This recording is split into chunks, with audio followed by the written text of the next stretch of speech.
Hey everybody, this is the Inside Handoff of Football Podcast, episode 11. It is time for us to break down the first half of this season. That's right, we are officially past the full halfway point, 9 weeks of an 18-week season. Yes, okay, some teams haven't played the full half of their schedule, but everybody I think at this point everybody's played 8 games at least. I think. 8. Whatever. Yeah, we're at the halfway point of the season. We're past week 9. It's an 18-week season. That's the literal halfway point. So we're peachy. So we're gonna break down the first half of the season. We're gonna, pick underachievers and overachievers, one from each conference. We're going to pick our half-season predictions. We did this preseason, so we're gonna pick division winners and the wildcard teams, and we're gonna do our award predictions. One of each. We're not doing by conference like they actually do for some of the awards. We're just going to do one of each. Offensive Player of the Year, Defensive Player of the Year, Offensive and Defensive Rookie, and the MVP. No 2-minute drill this week because that's pretty much the awards picks and the half-season predictions. But then we're going to do our mid-season report for pickems. That's right, we're halfway through the season. And the halfway point score totals are in, and, you can see how good or bad they are, as well as our results from the last 2 weeks, which, boys, we need to pick up the pace. We've sucked the last couple weeks. Just on principle. Take offense to that. We have not been good. I swing for the fences, for 2 weeks. It didn't go for me, so I'm like, screw it, I'm going to go favorites. And then we have a bunch of, underdogs finally get it done. I'm just like, are you kidding me? On the week, I'm not going to go for the underdogs. Well, we actually did have a thing happen this week that I did not notice until I was actually putting the results into the sheet keeping track of the score, that we actually had 2 people in the pool with mirror image picks from top to bottom.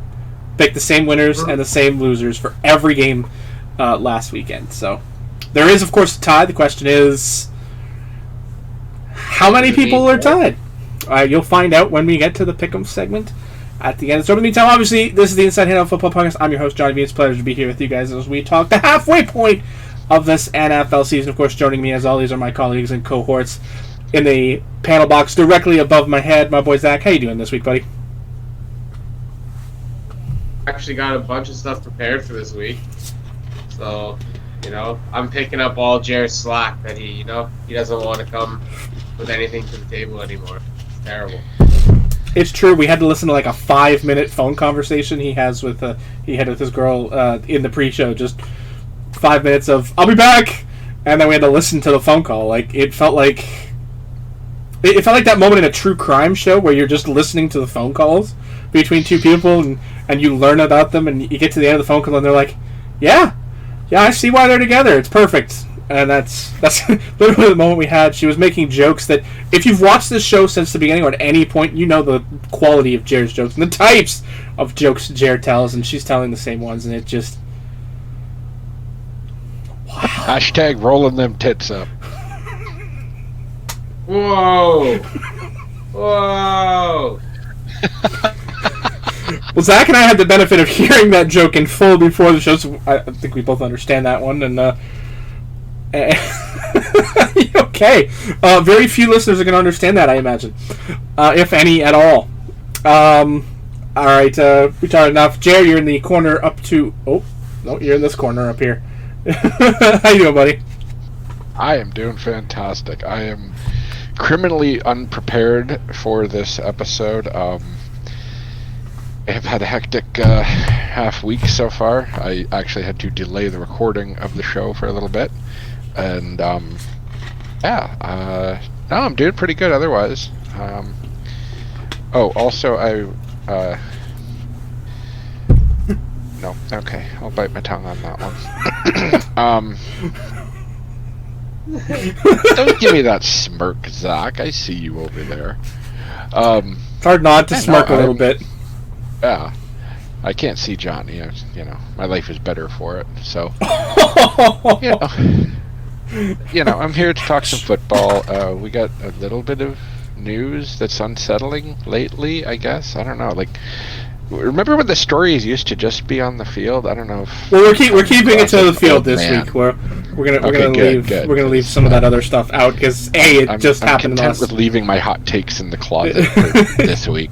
Yeah, let's try not to say anything that can get us canceled this week by some. It's been somebody. a spicy week. So we're I will say that I am vaccinated.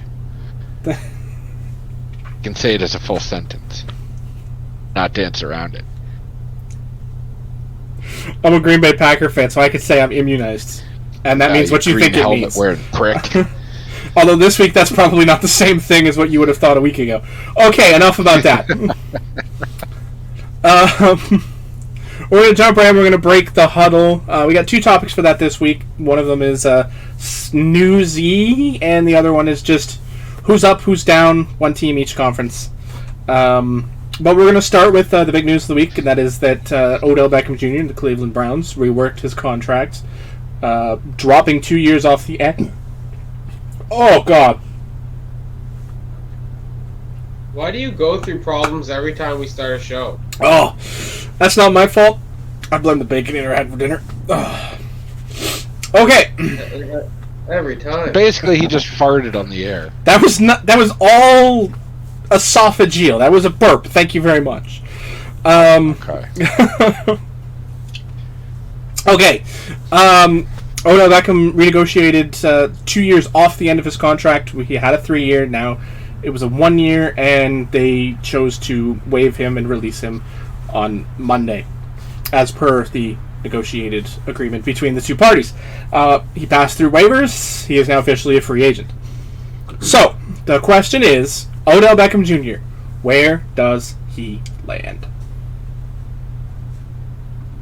Something in me is the Chiefs.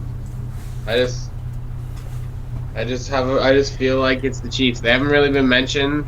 There's no real news rumbling, but I really think the Chiefs.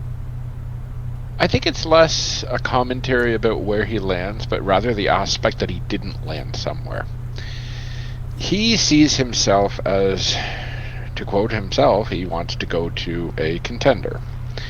He views his value as significantly higher than other 31 teams in the league view it, because nobody picked him off waivers. Nobody wanted to touch his $7.5 million deal. So now he's just floating along thinking he's this big fish in a small pond where he might get a veteran minimum contract and have to play to earn more. So is he really hot commodity right now, or is he just kind of washed and everybody knows it but him? I don't think he's washed. Did you watch the 11-minute video? There was a lot of Odell Beckham wide open and a whole lot of him not getting the ball. And that was only in a 4-week thing. Let's make that clear. I don't know if anybody, no one's really highlighted that when they mentioned the 11-minute videos. That's 11 minutes of him open in 4 weeks. 4 weeks. I am not a huge fan of Baker Mayfield. I've made that clear in our chat. If you want to go just search up in our chat Baker Mayfield and see my little statements. I don't think he's a terrible quarterback. I think he can. The thing is, he was known for his accuracy coming out of college, and I'm not trying to say he doesn't have accuracy, but he played for a very good or easy Oklahoma system where his guys are wide open. He had great talent, and his short accuracy is pretty good. To be fair, the Big 12 doesn't know how to play defense, but continue. That's another thing too. If you go look at since he's been in the league though, his plus 20-yard accuracy is not good. You can find an odd Peoples Jones thing, yada yada, but the guy has to be wide open for him to get him, and there's still not even a guarantee that's going to happen. When do you see deep jump balls? When you and don't get me wrong, some of it's going to be his system. It's what they call they run the ball, they call play action, and that's where I think OBJ, you know what I mean? It shouldn't be all put on Baker, but it also I think OBJ is a lot better than, I don't know. I guess some think he's great. It's almost like there's no gray area for this OBJ thing. It doesn't seem like it's either people think he's amazing or he's trash. We'll see. If he goes to a passing situation with a good quarterback, I think you're going to see a guy get a bunch of yards, a bunch of catches. I think he's more than good enough. I think he has lots in the tank left. There's nothing I seen on that tape that I watched there that showed that he was too slow. He was clearly beating his man on multiple things. He still knows how to hide in zone still. I think part of the problem in Cleveland was OBJ, like, he can play outside, but he also is a master at the slot. And they've had Jarvis Landry there for a lot of his time while he's been there, and that's just where Jarvis plays. Because you're not going to put Jarvis outside. You're going to pick one of the two. It's going to be OBJ. And I think that affected it a lot because a lot of those short passes that would typically be something OBJ could work with were just going to Jarvis. And OBJ was more of a distraction rather than a tool. Yeah, I mean, I think you're pretty on point when you say that the situation wasn't good for him in Cleveland. Like, just from the top, like, everybody assumed he's going to perform great there. He's going to be great there. You know, he's going back with his old college roommate. Wasn't Jarvis his college roommate? Yeah. So, I mean, you know, he's back together with his college roommate, best friend. He's going to perform well. But, spoiler alert, people, it doesn't matter how much chemistry you have with the other wide receiver. It's completely irrelevant. Like, yes, okay, a harmonious receiver room is a great thing to have, but that chemistry doesn't mean jack squat because he ain't the guy throwing the ball to you. You know, the important thing is the man behind center and how you get along with him. And Baker Mayfield, to this point in his career, has been a very quiet individual. You know, he doesn't... You know, he's not big and outspoken. He's not a boisterous person.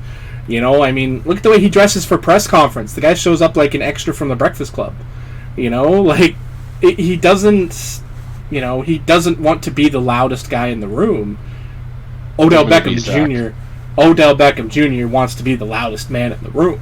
I know what Breakfast Club is, Jared. Okay, just a little bit before your time, buddy. So, I mean, you know, he wants to be loud and boisterous and be everything. He reminds me a lot of Terrell Owens, both skill-wise and in how they are. In a lot, like, I mean, obviously T.O. Carry themselves? Yeah, exactly. Their attitudes are very similar as far as how self-important they are. You know, he's also got a little bit of that Ocho Cinco in him. You know, that which makes sense because those were the receivers he would have watched when he was younger.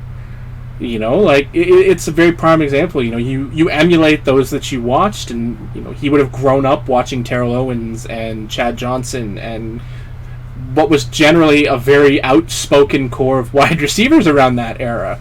You know, gone was the Jerry Rice who was quiet and just went out on the field and did what needed to get done. You know, but I don't understand what OBJ's done to hurt, like, on the field to hurt his team in any way. No, I'm not saying that he has. I'm just talking purely from a personality standpoint. You know, because you need that. You need to mess with your quarterback. He doesn't do that. And Jarvis Landry has because, you know, he's been around OBJ his entire, you know, professional career and college career. He didn't have to be the loudest guy in the room. He didn't have to be the one screaming for attention. Beckham was doing that. Beckham was that guy.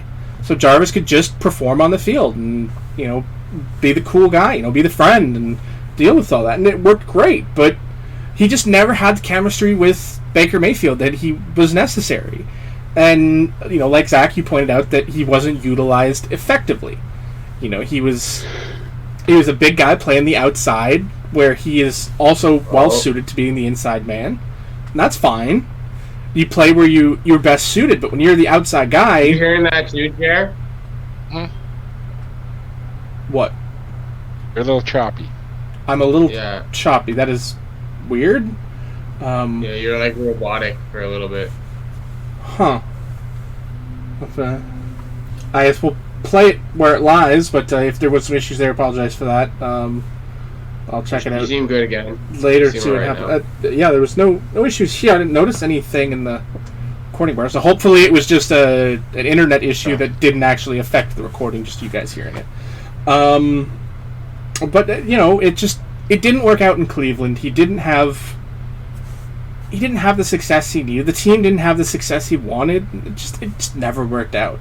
Now, if he can move to a team where he's going to be sort of the unquestioned number 2, get some time in the slot, Get some time on the outside when necessary. Just move around wherever he is best suited. I think it could work. Could work in the right situation, the right circumstance. And, I don't want to, toot my own horn or anything, but, Green Bay could use a number 2 that sounds an awful lot like that. Now, we're making the run. This is the last ride, or what we think might be the last ride. Who knows at this point. Can't hurt to bring him in as long as he's not going to be a problem. That's the thing. You don't know what Odell Beckham Jr. you're getting. Are you getting just the loud, boisterous guy? Or are you getting the guy who's literally saying, if the wrong team picks me off waivers, I will be a problem? That's... Well, he's already cleared waivers, so he's just going to sign where he wants to be. No, I understand that, but I'm saying, any player who's willing to be that guy, period, oh boy, you're playing off the end of a 1-year contract. It doesn't matter who picks you up. Just go out and perform. Prove you're not what people are starting to think you are, and perform. It doesn't matter where you go. Okay, you want to pick a winner. Great. You get to pick a winner in 4 months when you're a free agent. You can sign wherever you want then. The waiver process didn't matter. I don't know. I'm not as quick as a lot of people seem to be to give up on players. I thought James Conner was still a good football player. Some people thought he wasn't. I thought Fournette was still a good football player, while other people thought they weren't. I just have belief in guys, I guess, when others want to give up, Everyone thought Kupp wasn't that great anymore. Here he is, killing it. I think you're right. There's definitely still gas in that tank, effectively used. If he's willing to go and just be the player I think he can be on the field and not... have that locker room, I don't want to say pretentiousness, but, that locker room influence that hasn't been the greatest in Cleveland for the last little bit. Be that young rookie in New York who's, loud and obnoxious to the other team, but things were kind of good with his own team. That's the guy I want to see. You know where he needs to end up, though? He needs to go back and play for Army, because that's the only place he can be all he can be. He just needs to just go to a team that passes the ball. There's just no need for him. I don't know. Hope he doesn't end up on the Saints, but whatever. Yeah, that's one circumstance. People are like, oh, you should go to New Orleans. No, he shouldn't. Not without a quarterback. Not without Winston throwing the ball 60 times a game. It's not. That's not a situation I'd want to walk into right now. With the question marks at quarterback that they've got, Winston's done. Obviously we're post-Breeze. Who's throwing the ball there now? Trevor Siemian. Who's catching the ball? Alvin Kamara. That's about it. He's not even healthy this week. You bite your tongue. Bite your tongue, sir. Just from reports that I'm seeing, Bite your tongue, sir. I need him healthy. Up with a Trevor Siemian handoff to Mark Ingram. Oh boy, Mark Ingram. I'm not happy he went there. He's taking away points from my boy Alvin. Mm-hmm. I don't like that very much. But I digress. That's a different story for a different day. So yeah, I think we've all picked where we'd like to see him. Did you actually pick a destination for him? Oh, because I don't think he belongs anywhere. So you think that's it? Odell's washed. He shouldn't play again in his career. He'll end up a wide receiver 3 somewhere. Maybe Kansas City. Ouch. We're gonna have some trade discussions, I think, after this, Jer. I've got him on my dynasty team. I don't give a damn. Well, then give him to me for a 3rd-round pick. Oh. I get no do with 3rd. Well, That's how I value him. It's how other people value him. You guys never traded before? What is wrong with you? Well, I'm just using your opinions against you. You think he's trash, so I'll give you trash. He's going to end up shining Nicole Hardman's shoes. Alright, there you have it. Jared's opinion is Odell Beckham is washed and nobody should pick you. Shouldn't you be saying the opposite? Shouldn't you be saying sign somewhere so that you can actually get value from him? Because if he's a wash, then you just have to drop him. I mean, he was wide receiver 2 in Cleveland for the past 9 weeks, and what did he do? Land on his arm a bunch of times and not play. And then go cry to his dad, they're not throwing the ball to me, please post videos on the internet. Out of here. So in other words, you're really upset he hasn't done anything in Dynasty, and you're just taking it out on him now? It'd be nice if he did, but my expectations aren't exactly that high. Alright. I think we've had enough Odell bashing, because if he hears this podcast, he will try and sue us, I'm sure. So let's... Of course he would. His dad will post a video with my audio clips. Quite frankly, an online feud with Odell Beckham Jr.'s father would be definitely a great exposure for us, so if you want to argue with him, go right ahead. Just use your personal account, not the company account. Ah. Daddy, let's rumble. Alright, let's move on to who's up, who's down. We're going to do one team in each conference, so one AFC team, one NFC team, both up and down.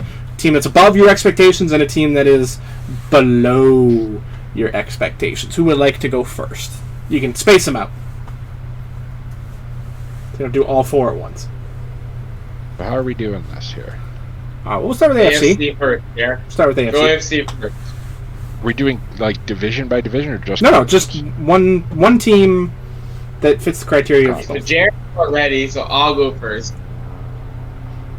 The AFC overachiever, in my opinion, is the Denver Broncos. Everybody that I know that talked about football did not have them with a winning record halfway through the season. They are fighting potentially to win the division. Nothing's guaranteed, but we have key matchups against the other divisions. So if we do beat the Chiefs, we do beat Chargers, we do beat Raiders. That's division for us. Yeah, we've had a bunch of injuries. Jerry Jeudy's been out. Von Miller's been out. Von Miller's been traded. Chubb's been out. You know, KJ Hamler entire season. Lost both at guards for a few weeks. Still 5-4. I think they are the overachiever in the AFC this year. Sure. I would probably go with the Pittsburgh Steelers. They are in line to win the division. They've won 4 straight. They started poorly, and they just seem to have turned it around, which is funny considering the injuries they've had to deal with also. I mean, Ben is never 100% any week. Claypool is hit and miss. I think he's got... What was his injury now? A toe injury, maybe? Yeah, a toe. Yeah. Okay. So, like, you know, it's a crapshoot on who's actually available on game day for this team, and they're coming out there and winning football games. And, you know, that's all you got to do to win the division. I like the Steelers this year, which is something I crapped all over them probably, 5 weeks ago? And, hey, I'll admit when I was wrong. No, I thought that they were going to be bottom of the barrel, and to be fair, I thought the Browns were going to be better than they were. And the Steelers have really just shown up and played meaningful, successful football games, and they've got the record to show for it now. They're in second place in the division, and now we've still got another half season to go. I mean, it's hard to argue against either of those picks, I guess, but you know, for me, I'm going to stick in the same division as Jared, the AFC North. Only I'm going to pick the Cincinnati Bengals. It's a team that, you know, heading into the draft, there was one thing that everybody felt that team needed to address. They needed to protect Joe Burrow. They did absolutely nothing to protect Joe Burrow. I don't think they made any... They what? I think they got a guy in the second round, didn't they? I don't recall them getting a guy in the second round. I could be wrong, but... They might have had multiple picks in the second round that get it, I guess, but I didn't think they picked up anybody in the draft there. Let me pull up the sheet here real quick here. No, they picked Jackson Carman in the second round. He is a guard, but I don't think he's even starting, is he? I'm not sure, but I just thought they addressed it a little bit. They did draft a mid-second round guard, but other than that, they didn't really do anything. I don't think they signed anyone of consequence. They didn't really improve the line the way that they hoped they would. I mean, I wanted them to pick Penei Sewell in the first round, but they didn't. They drafted Jamar Chase to reunite that tandem, and well, let's be honest, it's worked. Nobody expected them to have the success they've had. Joe Burrow is out there performing at an elite tier level. He's currently a top 10 quarterback in fantasy football. I personally didn't expect that. I expected him to be running around for his life a lot. I didn't expect the level of success that Jamar Chase has had at the pro level. The team has put together a great string, and now they find themselves one game back of the division in what has become a very competitive division this season as far as records go. Nobody expected that to that degree how competitive this division was going to be. Everybody, it was the Ravens. It was their division. The Browns might make a run for it, but that's it. Steelers were written off. The Bengals were written off. And yet here that division is, the second closest division from first place to last place. I mean, the AFC West is, everybody has 5 wins, so... It is bad timing that you picked Cincinnati when they're on, a 2-game losing streak, though? They are on a 2-game losing streak, but I think they're overperforming. I expected them to be down in the 3 to 4 win thing. I did not expect them to be 5-4 and battling for a playoff spot. And here they are. They're battling for the division. They're 1 game back of Baltimore, and they're doing good. They started off this past Sunday at the top of the division. So, yes, they are on a bit of a slump right now, but I think that's acceptable, considering I believe they've played 2 good teams the last 2 weeks. Right? They played Cleveland last week, and... What was it before Cleveland? I think they were favored the week before. They had the bye.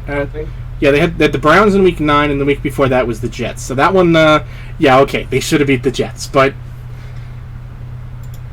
okay, so I guess I take back what I said. They lost to...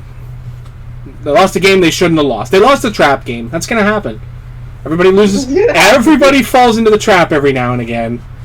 It happens. Alabama loses to the unranked team every now and again. So who's your AFC disappointment, Johnny? Who is my AFC disappointment? Oh, brother. That is a tough one to pick because this whole conference has performed better than I thought it would. But as far as underperformers, I guess I got to go with the Dolphins. I didn't expect them to be great. I expected Tua to have a better season. I didn't expect the Deshaun Watson drama we had around the trade deadline and all that, and the Xavier Howard drama preseason didn't help. And I was expecting them to be a mid team. I didn't think they'd win the division because it's Buffalo's division to lose, or at least it was for me going into the season. But I legitimately thought that Miami would maybe be 1 or 2 games back of a wild card at the most come the end of the season. And here they are, battling for worst in the league. They're 1 game up on Houston. That's it. They're 2-7. They're not playing good. They're playing garbage. Their points... Their points differential is not as bad as I thought it was. They're only minus 87. So they're not having a very good season. They need to figure out what's going wrong there, whether it's coaching, management, the roster they're putting on the field, whoever it is. Something needs to change there, and I just don't quite know what it is yet, but all the blame is falling on the shoulders of Tua, and I don't think he deserves that. Jared, who's yours, buddy boy? Mine? I would probably have to go with the Cleveland Browns. They had high expectations coming into this year. Especially off the year they had last year. They had a really good playoff run last year. I just feel like they aren't meeting expectations. The injuries are there. Obviously, Jarvis getting hurt, Baker getting hurt. But, to be fair, their depth is more than serviceable. So, it feels like that isn't as big of an issue as it should be. But the offense just can't dominate a good defense right now. The Browns' defense is okay. Not world beaters like they were last year. And I think and I mean, yeah, you got the Odell Beckham stuff, and that's whatever. But I just think they're really underachieving this far into the year, and yeah, they're in a tough division, and that doesn't help. But I thought coming into the year that, yeah, you know what, they've got enough pieces that are healthy, that are in place, and everything's gonna go fine. The Bengals are in a rebuild year. You know, the Steelers are garbage. The Ravens are good but beatable, and the Browns are gonna just, you know, run through this division, and it's not been like that at all, really. They've played some tough games, and you know, it's been a rough road for the Browns this year, and you know, they're kind of underachieving so far. So yeah, I'm probably going with the Cleveland Browns. I didn't expect you. I honestly thought everyone was going to end up having the same pick for this one, so it's kind of cool that we're not going to have any of the same picks. So, mine is the Super Bowl favorite going into the season if you were a bettor, and that would be the Kansas City Patriots? Chiefs. What's wrong with you? No. If I told you that coming through the halfway point, the Broncos and the Kansas City Chiefs would have the same record, you guys wouldn't even know how to try to picture what that record would be. You'd be like, wait, are the Broncos going to be really good, or are the Chiefs going to be really bad? And you couldn't figure out. There's no middle ground. Yeah. Yeah, you wouldn't be able to even try to think of it. So, I think that's a big point. And if someone who's listened to this podcast and want to go back to a previous podcast, Jer listed a bunch of statistics where their defense and a bunch of other things were pretty much the same as they were in the past. So we also highlighted that turnovers are a major factor here. So I would say it's pretty surprising that when nothing was really changed other than almost mental mistakes, that that would be my big disappointment anyways. I think that's majorly disappointing. I'm sure they're disappointed as a team. Though you guys had two good ones. The Miami one's a pretty freaking good one. I didn't think about that one. At this point in the season, I think you're absolutely right picking Kansas City. And that's a really great... -9 turnover ratio. -9. Yeah, they're really bad. It's unbelievable. All right, let's move on to the NFC. Overachievers, underachievers. I'm going to start overachiever, and I'm going to say it's the Arizona Cardinals. I think they are...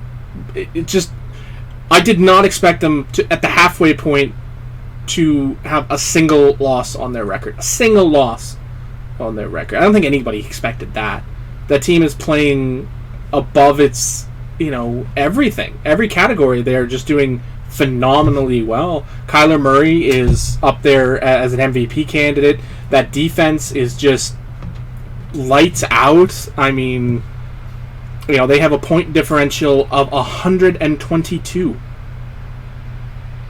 Like, that's... I think they have the fewest points against... Nope, not quite. The Saints actually do. That's... Well, the Saints have less than them. I'd have to look at the AFC to see if there's anybody... The Broncos? Okay, the Broncos. No, it's the Bills. The Bills have the lowest points against in the NFL. 118 points against the Bills this season. That's it.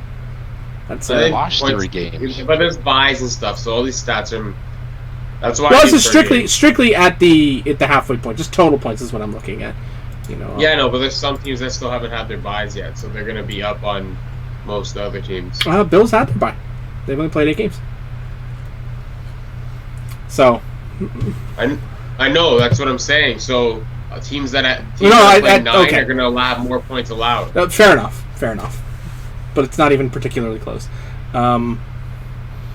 But I digress. I did not expect them to have, players at their positions as good as they have. That team. James Conner has revitalized himself as a rusher. He was washed when he left Pittsburgh. Nobody expected anything. Nobody expected this out of a top 10 season. Okay, Zach's the anomaly. He's the only one who expected this level of revitalization from James Conner then. But, I mean... I expected him to go to Arizona and become a goal line vulture. I knew he'd still get the touchdowns. I knew he'd still have a good season in fantasy, just in general, because he'd get those vultured touchdowns, in around the goal line, because he's a bigger guy. He's good at that, punching the ball in short distance. He's good at that. But that team has I just want to highlight how much I believed him, because I know, I want to say this, and, if you go check our sleeper thing, I drafted him in the second round of our dynasty draft. That's how much I believed in James Conner. I mean, that was 3 years ago, so it wasn't. I know. That was at the but height. I never thought he was bad. You're right. You never gave up on him. Line is terrible. I'll give you that. You never gave up on him. You never gave up on him. And plus, he was a bit of an injury scare for a while there, so there was reason for caution. That's fair. That's fair, and I understand why he didn't get a long-term contract. I just want to point out that I always thought he has the skill to do exactly what he's doing right now. That's why I drafted him in the second round of a dynasty draft. I am not shocked by this in any manner. I mean, I think the only shocking thing to me about the season the Arizona Cardinals have so far is that their loss came at home, not on the road. They are surprisingly a lot of people see what it's weird because a lot of people really hype them up too because they got JJ and all that other additions and what they did last year and yada yada. They drafted that linebacker with Zaven Collins. It looks like he's gonna be perfect behind Simmons or beside Simmons. Sorry, but then our friend Jonathan Chan likes to bring up, they also don't get a lot of love. You know what I mean? They had a small window that everyone was pumped when JJ signed. Then it disappeared. I think that is a very good pick, Johnny. That is a good one. Who would like to follow? Do you have yours, Jer? I have mine. I don't have mine, but before Zach goes, I would like to point out that this is a very hard choice to make because in the entire NFC, how many teams do you think have a winning record? 6. Yeah. The entire conference is ass. Yeah, they got beat up in the cross-conference play. Yeah. I didn't realize it was that low until you pointed out, and then I looked at it. It's oh, God, that's yikers. At least all of the division leading teams have winning records this year, so that's a plus. Yeah. So far. Things are looking up for the conference. So my overachiever is the New Orleans Saints. I think that nobody had an idea of what this offense was going to look like. We didn't even really know for sure for a long time who the starting quarterback was going to be. Then Jamias comes out and Jamias does what he did in week 1, and we had that Pace episode where Johnny went on his rant about Pace, and then he proceeded to have a Jamias type week that we're accustomed to the following week, which all this did was highlight our question marks about this Saints team. What are they? Are they like week 1? Are they like week 2? But I think I caught myself too, and I was aware of how good they were too, but we just felt how good that Saints defense is. It's really good, and now they have what's it? Jamario Davis, I think, is the linebacker now. I think it was their new linebacker. I think that's it. He's absolutely killing it this year. Either way, he is a much better upgrade on who they had last year. And it's just, I don't know. I don't think most people expected the Saints to be able to be 5-3 in a division that had a conference that has the Rams, the Cardinals, San Fran, everyone was loving this year. You got Tampa Bay, you got Green Bay. There was a bunch of teams here that were supposed to be great and such. I don't know. In my opinion, I didn't think the Saints had any love. No one was talking about them, and so they're my overachiever. That's a good pick. I mean, I think you're right with everything you said. Nobody knew what to expect out of that team with Drew retiring. I mean, we expected Alvin Kamara and friends. And Jameis actually was doing well. Yeah, he was salvageable as a starting quarterback until he got hurt. Jer, who do you have? Who's overachieving? Feels like slim pickings, but I'm going to go with the LA Rams. Because going into the season, I thought they had the best division in the NFC. Seahawks were going to rebound. The 49ers had healthy players. The Cardinals were going to, light things on fire. And, I mean, obviously things have turned out the way they turned out, and the Seahawks and 49ers are kind of and the Cardinals are, pretty much what we thought they were going to be. And the Rams, there was the question mark with Bradford coming in. Was he the problem in Detroit? Is he going to be an upgrade over Goff? I'm sorry, did you just say Bradford? Bradford came in, did he? What, he come out of retirement? Is that right? Shut up. I don't know, man. You don't let one of our mistakes. We gotta call that one out, dude. You never let them fly. That one was pretty egregious. Yeah. I'm glad I'm not the only one. I'm like, wait, did he just say Bradford? Shut up. Guys, Jer went back a few years. Yes, I did. So Stafford went to the Rams. Yes. And I think there was just a lot of question marks coming in, especially with that offense. And they came out and are just destroying teams. I mean, they dropped 38 points on the Houston Texans. Like, they're just... Is that really an accomplishment? Absolutely. Really? Yes. They're like a Division II team. I don't feel like that's an accomplishment. Dude, Stafford threw for 3 touchdowns. Against Houston. Yeah, it's huge. Cooper Kupp got like 115 yards. Like, this offense is just firing on all cylinders. What have we done here? Oh, like, this team is just off the rails. So, I like the Rams, and I think they are probably going to be the best wildcard team this year. I don't think they're going to win the division. I think the Cardinals have it not necessarily locked up, but they're good enough to lock it up. So the Rams are just unfortunately going to be that, 12-win wildcard team. And, I think they're really overachieving based on the questions coming into the season. How the division has ended up shaking out. I think the Rams have definitely overperformed because, they literally stole Von Miller. Like, theft. Full-on theft. But full-on theft. I think it was full-on theft considering how much... we haven't actually done a show since then, but, I mean, seriously, how can you as a Denver fan accept paying almost his entire contract and not getting a first? Because you got a second and a third, dude.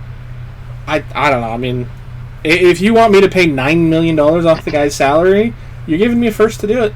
Well, I care. It's only $9 million this year. We're not signing anybody anyways. Do you see how much money we have, dude? We have bro. Coming into this off season, we have a silly amount of money. I think it's only the Jaguars that have more salary cap than the Broncos. I mean, I guess fair enough. You know why, right? Because they're going to trade for Aaron Rodgers and sign Devontae Adams. That's why. We're going to take your offense. Oh, that's funny. That's funny. Aaron funny guy. And Devontae Adams are coming to the Broncos. Funny guy. Listen to the funny guy with the jokes. Near you. And then Aaron Rodgers loses the quarterback battle. To Drew Lock, baby. Yeah, Drew Lock. Yeah. Okay. I think we've had enough of your silliness for now. That's a Jared. It's not silliness. That's silliness. Silliness. Not. Nope. I refuse to. I substitute your reality and no. All right. Underachievers in the NFC, as Jared pointed out, they poo-poo. So we could basically say the entire NFC and get away with it. But we're not going to take the cheap and easy way out, so we're actually going to have to pick. an underachiever. And for me, it's really not difficult. It's the Seattle Seahawks. You know, I mean, I know that Russ got hurt and it didn't help them, but that team is still too good. I mean, yes, okay, they're continuing. That team hasn't had a consistent running back since Marshawn Lynch. You know, since that Super Bowl where they should have given them the ball and won and didn't and lost. They haven't had a consistent running back since then. But been a healthy, yeah. I don't think it's the running back, man. I think it's their. I'm just saying I'm saying that's a symptom of a bigger problem. It's honestly, it's not even just like their O-line's bad too. It's honestly a system of their poor drafting. They just have drafted terribly over the last half decade. They even haven't draft picks. They got DK Metcalf, right? But that's it. Okay, outside of DK Metcalf, Johnny, who have they hit on? Oh, I agree. I agree with you completely. I can't. I legitimately can't. Jack Griffin was all right, and they let him walk. I almost swore, but they let him walk. Like outside of that, I can't think of a significant player. They got a couple like plug and play O linemen that you can like start, but they're all like the bottom list of their position, like Ifedi or whatever. And they're a product of poor. Like I'm with you. That your pick right now is my pick as well. They're my disappointment. I still think they should be playing at a much higher level, and it's inexcusable that Pete Carroll gets the amount of praise he does while allowing this team to play this way. He's not just the coach, people. But like the drafting has been terrible. Yeah, they're not good. Not been good. They just keep missing. They're lucky they got DK. And when I want to emphasize, they are lucky. They're lucky that every other GM just didn't see it for some reason. Because let's make it clear, they didn't see it either.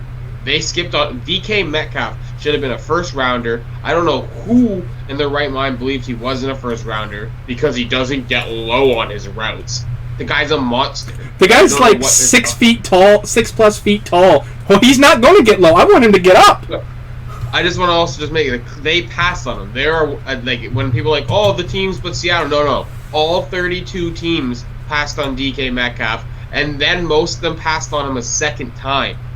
That's like Seattle got lucky that everybody was apparently blind and couldn't see his talent.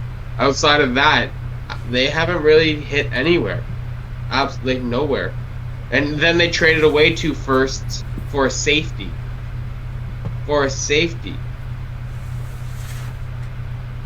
Who is still where it all went wrong for Seattle? Oh boy. Sorry? Where it all went wrong for Seattle? Where? Let us know. I want to hear this. You can trace it back to the 2014 NFL Draft. It's been wrong for that long. They made the decision to pick up Bo Callahan. Who's Bo Callahan, man? Oh God. God dang it, Jared. I thought you actually had something real, man. Alright, let's move on. Seattle's disappointment. Jared ruined it. This is what we have to deal with. This is terrible. I actually like that one. That one's funny because I understood it. Like as soon as he said it, I'm like, "Where's he going with this? Because I didn't get it at first. Wasn't sure. I'm thinking 2014. What did they screw up in 2014? And I'm thinking, okay, that's actually around the time the team started to go south. So it might make sense that they really got the draft that year and not pick somebody that was just right after that would have changed their form. Then you drop Bo Callahan's name. It's like, oh my God, he's making a draft day joke. This is glorious. I love it. I approve. I like that. 2.5 minutes to drop that joke. So I am perfectly okay with that one because I understand it and I think it's funny and I love the movie. I'm a fan of the movie on principle. It's a great movie. But okay. So underachieving teams. It's going to be an obvious pick based on their record.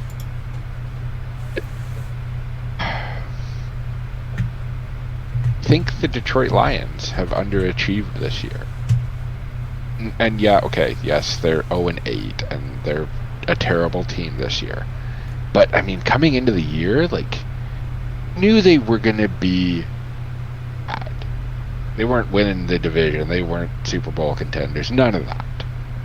But there was some hope in that offense that, hey, they've got a run game now. They've got a new guy at quarterback who's going to, the ball around a bit. You know, they're going to change up the offense. They got a new head coach. They've got enough moving pieces to where something's got to click, right?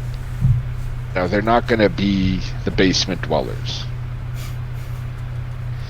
And the offense is just not firing at all whatsoever. Exactly, right? It's just... Swift and Hawk are fine, thank you. From a fantasy perspective, sure, yeah. And do they play some close football games? Absolutely. They gave the Rams a bit of a headache a couple weeks ago, too. So, feels like they're good, but not good enough. Just missing that extra, they'll lose in the last 3 minutes of the game, or they'll lose, the game will come at a reach in the fourth quarter. And it's like they're not a 4-quarter team. They'll give you hell up until halftime, or like they're just missing something. And do they fix that in the draft? They didn't really do anything at the trade deadline, so is it a lost cause this year? I mean, probably, but start again next year. I think you're not wrong, but I think they were sort of looking towards the future, and the season was a write-off, and it doesn't hurt them that they have 2 additional firsts over the next 2 years because of the Stafford trade. So it's, what they do with them is going to be a huge question, especially considering the fact that, the Rams pick is probably not going to be a good one. It's going to be a later pick. Because they're I don't see them not being a playoff team. But, it's going to be it's an interesting one. Alright, that's our who's up, who's down. Let's move to Dynasty Dams. We'll kind of blow through this one a bit. Does anybody have a target for pickup? Yeah, I got a target for trade. Well, I specifically wanted to know for pickup, just to get that out of the way. You got a pickup? Okay, who you got? Multiple pickups. Well, you got multiple pickups. Hot damn, son. Good, because I got none, so go ahead. Okay, I'll carry the team today. So, all right. Everybody, you're going to want, if you're especially in your redraft, because he's not really picked up many redraft leagues, but you might be even to snag him in a dynasty league. Pat Freiermuth. He has been killing it the last 3 weeks in Pittsburgh as a tight end. I believe he's currently the tight end 10. 15. Yeah, especially dynasty leagues. If he's not picked up in your dynasty league, do not sleep on that. Grab that dude. And even in redrafts, he's worth it. That's not a deep position, and if you can find someone that seems to be getting targeted and getting stats, you want that. Another player, Jordan Howard for Philadelphia. It seems that Philadelphia decided to troll people that owned Miles Sanders. I'm sorry, Jonathan Chan, but the moment Miles Sanders got hurt, they decided we're going to run the football, and they're going to an old power. Well, I shouldn't say old, but a power back from a few years ago in Jordan Howard, who is crushing it. He's doing well YPC, yards per carry wise, and he's getting the goal line touches, and that's a big deal because we know touchdowns get points. Right, Kieran? And next one is there's a bunch of rumors going down. We don't know all the details, but it's not looking great, and especially in redraft leagues if you get him, because most dynasty I would assume he's picked up. But in redrafts, Alexander Madison, because if Dalvin Cook cannot finish this year, you will have a monster at running back with Alexander Madison. Those are 3 pickups. Get them. I like those picks, Zach, but you're a week late on the Pat Freiermuth thing. He's been on my roster in redrafts for a week. It's yours. A lot of people don't have him in redraft. You're right. Not everyone is as good as redraft as I am. Scroll by him. You're right. I support the Madison pick because when he is starting, he's a stud. Just he's a backup, so he's not going to get the opportunities. But when he's the RB1 on that team, he more than carries the load. So Dalvin's out. You got a guy, and you never know when Dalvin might be out right now. So there might be people who aren't quite aware of what's going on. Might stub his toe and end up in handcuffs. And, it happens, right? Give them a flex wide receiver, especially if you have a spare one on your bench, because you might get a stud RB. Fair enough. Redraft Elijah Moore. Guys chewing up the scenery there in New York now. To the point that I'm I'm actually surprised it took him this long, to be honest. Yeah. I mean, the quarterback situation might be a part of it also, but I was definitely high on him. I have very much. It seems that what's his name again? Oh my god. Quarterback? Who's the guy playing for the Jets right now? Quarterback? Yeah. White? Mike White? Yeah, Mike White. He seems to throw the ball short a lot. Just got announced as the starter again this week. Is Zach Wilson healthy? Maybe?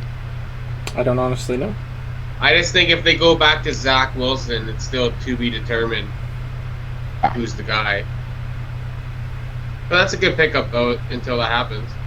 I mean, we weren't really expecting that as like a quarterback competition in week 9-10, right? Like, I don't think the Jets are either. They use the top pick on a guy. they just flip a coin on who's starting this week, because I mean, you know, all right, we're going to use a super high draft pick to draft our next quarterback. Oh, by the way, this third-year undrafted guy nobody's ever heard of is going to just steal everyone's attention and your time. His name is Mike White. No, I think that's good. I like Elijah. I'm very much debating pulling him up off my taxi and actually adding him to my roster in Dynasty, because that's a thing I can I'll give you Adrian and Peterson for him. I'm not that hard up. Especially not if there's a chance Derrick Henry comes back in the middle of my playoff run and suddenly Adrian Peterson is garbage. I don't think he'll be back in your playoff. Derrick Henry's out for the regular season. He might come back for NFL. He'll be back for the Titans playoff, not Johnny's playoff. But not ours. I think the beginning of the window would be like our quarterfinal week, I think. That's if he makes the fastest possible recovery. I'm not saying that he will. But I'm saying my luck is that's how it would happen. He'd come back like as fast as he can, and suddenly I'm in the playoff run. AP. Adrian Peterson's available for cheap. Everybody in our league, send offers. All right. Well, that's the next topic is trade targets. It's week 10, so that's typically right around when your that is usually English, Johnny.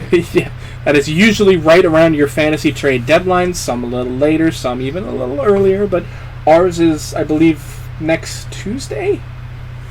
Right? I think so. For ours, 10, maybe.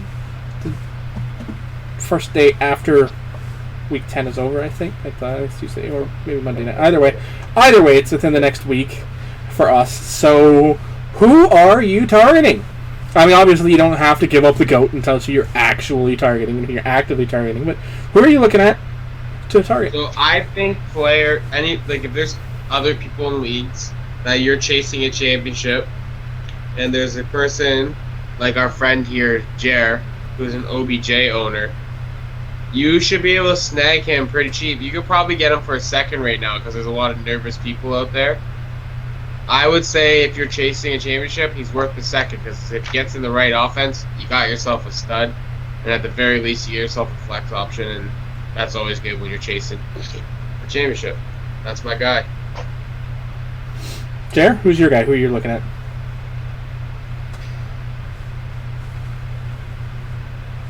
Honestly, I'm not 100% sure.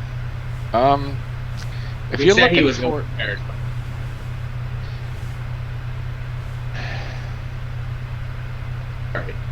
probably can't get him cheap, but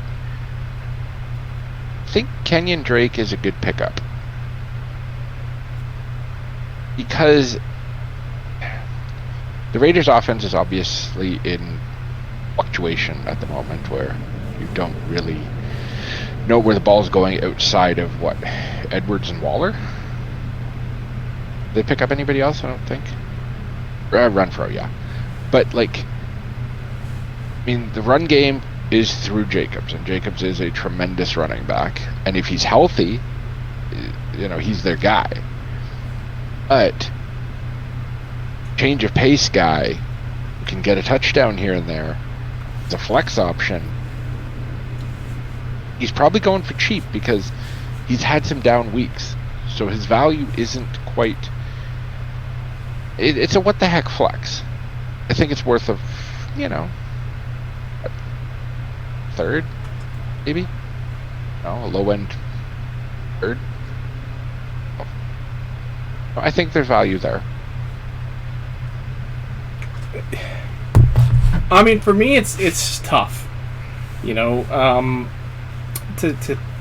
pick somebody for who you're targeting because obviously you can kind of only go off of thinking about your own circumstances and your own situations. So it's a tough for me because I did the difficult to do. I turned a basement team into a playoff team in one off season. I was a 3-win team last season, I think. Now you're like a 5-win team this year. I'm 6-3 right now. I'm second in my division. Thank you very much, sir. But I'm in that position where the cupboards aren't exactly full. The cupboards are pretty bare. I emptied the cupboards to build a playoff team, so I don't have much. Did you find an Indian in there by chance? I know that one. That's when they make all like the toys become alive or whatever, right? Yes. In my head, I'm trying to make sure he's not making a Toy Story joke, and he's actually referencing the Indian in the cupboard. But then I realized that it's basically Toy Story in live action. Only the person. Zach got a reference from a almost 90 30-year-old movie. Something early 90s, yeah. Whew. I think I know I still have the VHS. I think I still have the key it came with. That weird plastic key for the cover. Mm-hmm. I digress. We're old. But who am I targeting? I'm targeting depth. I need a flex 2 option. Who that is, I honestly don't know because that's such a wide. Who it is. I'm saying it's such a broad, wide spectrum that there are dozens of guys that could probably fill that slot capably. So I'm not specifically targeting any one guy. I mean, if you're in our league and you're listening, I need a depth flex option. That's good. I have Tim Patrick. And I need a guy Patrick's a good utility guy. I think he's in a top 30 wide receiver this year, bud. Yeah. So okay. I mean, that's the type of thing I'm looking for, but I don't know. I mean, I don't have any specific targets. Are there guys I'd love to get? Sure, I'd love to be able to get somebody higher tier, and I'd be lying if I said I didn't make some offers that, according to the generally approved draft calculator, value calculator that a lot of our members of our league use. They're good offers, but nobody seems to be taking me up on them. But I digress. I've been trying all year, but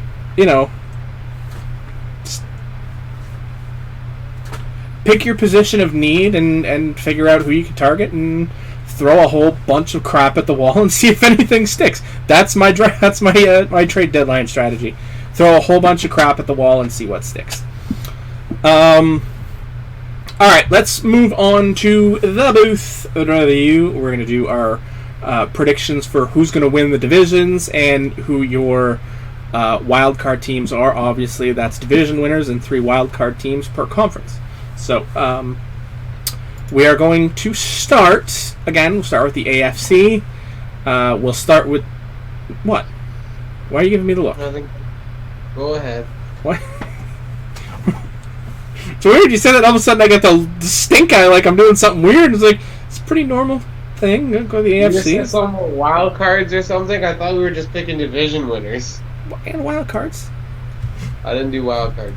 Well, I guess pick them I on the didn't do fly. wild cards either. Well, okay, then I guess we're just picking division winners, and I'll tell you my wild card. No, we're not. We'll just do division winners because nobody else is prepared. Winners either. No, shut up. You can predict that one on the fly. The Jets are going to end up with an 8-win season. Okay, I'm going to need a drug test before next week's show. Jared must be getting hungry. He's acting delusional. I'm acting divisional. Somebody get this man a Snickers. Alright, we're going to start with the AFC. Snickers, not a sponsor. Although if they want to be, our DMs are open. All right, AFC. We're going to start with the AFC. That's not a Snickers. Is that a Snickers? That's a very tiny Snickers. That's a Snick. Title of Johnny Sex Tape.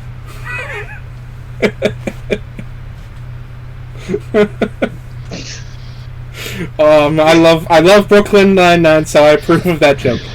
All right, AFC. We'll start with the AFC East because it's the first category listed alphabetically. You got the Bills, the Patriots, the Jets, the Dolphins. Obviously, Bills 5-3, Patriots 5-4, Jets 2-6, and Dolphins 2-7. Who is going to win the division? I will go first, and I'll say the Bills. Patriots, yeah, they're going on a run, and Mac Jones has actually taken the job and is doing great with it. But the Bills are still the Bills. Josh Allen is still a dark horse MVP candidate, and that team is just they're gonna take it in the back half. Yeah, I think. Pause. I'm with you. I got the Bills. I think the Bills will win, but I think the Patriots might be breathing down their necks a little bit. It's definitely a much tighter race than I would have predicted in September. That's for dang sure.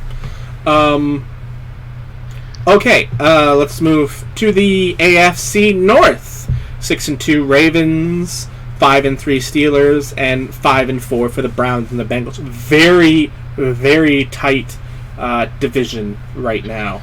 I think Ravens. Hold on, Lamar's got the most total yards in the league. He's a stud. Ravens, baby. I agree with that. I'm also picking the Ravens to take it because even though this, like Jared said, the Steelers are overperforming, I don't know that they'll keep that up. Chase Claypool is now also hurt, so they're going to be leaning pretty heavily on their third string, fourth string wide receiver guys, and that's not the kind of success you can have. Although Najee is also having a phenomenal season, and I approve of that. Obviously, as a Najee owner, but the Browns are underperforming. So if the OBJ situation, if he was the problem, then they could give him a run and might make a dance of it and be there at the end. But right now, based on evidence, I got to pick the Ravens. Yeah, I think the Ravens are probably going to win the division. I don't think the Steelers' run right now has any legs to it, really. They're going to fall off. And the Bengals are very hit and miss in the division right now. Some weeks they will drop 35 on a team, and then other weeks, and then they'll lose to the Jets. Yeah, they'll just stink up the stadium, and that kind of consistency you can't. It's not going to win you the division. You need to be a consistent team on both sides of the football, and I think right now that is the Baltimore Ravens. And decimated by injuries at all right now, other than the running back situation before the year, but since the start of the year, have they really had any issues that Their left tackle is a little bit banged up for a week or two, but no, not really. Yeah, but they're not even looking at their depth chart right now, so that puts them ahead of probably everybody, 80% of the league, really, right now. So, who can stay healthy till week 18 is going to decide who ends up playing on. I think the Ravens are at the top of that pack right now. All right, let's move on to. I think this is probably the easiest one where I think we're going to have a general consensus pretty quickly here. The AFC South, it's the Titans' division to lose. I mean, even with the Derrick Henry injury, that's still not enough to knock them off the I mean, yeah, if the Colts go on a run and the Titans stumble with the Henry injury, sure, but that's everything has to go right for one team and everything has to go wrong for the other team, and I just don't think the odds are that good. So it's the Titans' division to lose. Is there any disagreement? No, I'm with you. Okay. All right, then let's move on to the next division, which is one that is... there are so many jokes I could make right here, and all of them are horribly inappropriate. So let's just say they're tighter than that time Jared tried to wear skinny jeans. Mm-hmm. And it's the AFC. You've seen me in leather pants. You're going to make the joke, bring the heat. I just didn't want to imagine you in leather pants. When he farted in his leather pants. Okay, all right. AFC West. Chargers and Raiders both tied at 5-3. Chiefs and Broncos both tied at 5-4. This division is so tight. I think the Chiefs pull it out. I think that Ingram thing is going to help them a lot on third downs on defense, and I think they'll clean up their turnover issue. These are just my beliefs, but that's what I think. Ooh. I'm in agreement with Zach here. I think it's the Chiefs that are going to take this division just because they're going to figure it out. They're too good a team to not figure it out, and they're too good a team for everything to continue going so catastrophically wrong. Mahomes is going to work on his turnover issues, and they're going to get that number. Their turnover differential, I think, is going to be a bit closer. I don't know what their touchdown interception ratio is, but it's definitely going to be on the good side. With all their struggles, they're literally a fourth down conversion by the Chargers away from being top of this division. Yep. They just a flip. If the Chargers didn't get that fourth down. That's it. So like they struggled that. If you had almost any other team in this league, especially this division, had that many turnovers, they wouldn't even be in the argument. That's how talented this team still is. They've been able to kind of flip the coin, and I think they've been able to identify their shortcomings in the first couple weeks of the season, and admittedly they were not a bad football team, but just a football team that seemed disorganized, couldn't get it together, was making mistakes, which was mind-blowing considering they were in the Super Bowl, months ago. So I think you guys said they're a team that has been able to identify their mistakes, and they've worked on fixing them, and now they've kind of turned the corner. Now that they've addressed everything that has been going wrong for the team, they're able to switch gears and be a competitive football team and start winning games. And that's what they needed to do, and good on them for doing it this early still in the season, rather than we won weeks 14 to 18. Big deal, you're not making the playoffs. Yeah. But I think this is the perfect time for them to kind of flip the switch and become the Kansas City Chiefs that we had expected all season long. I mean, so if everything's good, then they're gonna take this division. Let's also not forget, as Zach pointed out, that team is 1 foot down away from being the division leader. That team is also one 64-yard field goal away from leading that division. Don't forget, they lost to the Ravens in week 2, and it was on that Justin Tucker moonshot. So, they've lost 4 games this season. 2 of them have been by 6 points or less. 1 point loss to the Ravens, and then a 6-point loss to the Chargers. One play in both of those games is the difference between winning and losing, and is the difference between the Chiefs being a 5-4 team and a 7-2 team. So 7-2 put them at the top of the AFC. No, because they lost to the Titans. So they would be. They'd be second because the Titans would have the tiebreaker. So close. No, they wouldn't have a bye. Oh yeah. Only the top team has the bye. They three wildcard teams now. All right, that does it for the AFC. Let's move on to the NFC. Again, alphabetical order. So East first. Again, these divisions I think we're going to be able to go through a lot quicker because I don't think there's really any argument for any division. Really? I guess there's one division that you might be able to make an argument one way or the other. But NFC East, is there anybody but the Cowboys going to want? I mean, pretty much just a show of hands. Does anybody pick a team that's not the Cowboys? No, it's the Cowboys. It's the Cowboys. It's the Cowboys. Okay. The Cowboys and the Packers. Absolutely terrible. NFC North, does anybody pick a team that's not the Green Bay Packers? No, it's the Packers. No, but if the Vikings get their head out of their ass, they might actually produce a good football team, but I don't expect that to happen. But yeah, it's going to be the Packers. Okay, NFC South closer on paper, but does anybody pick a team that's not the Bucs?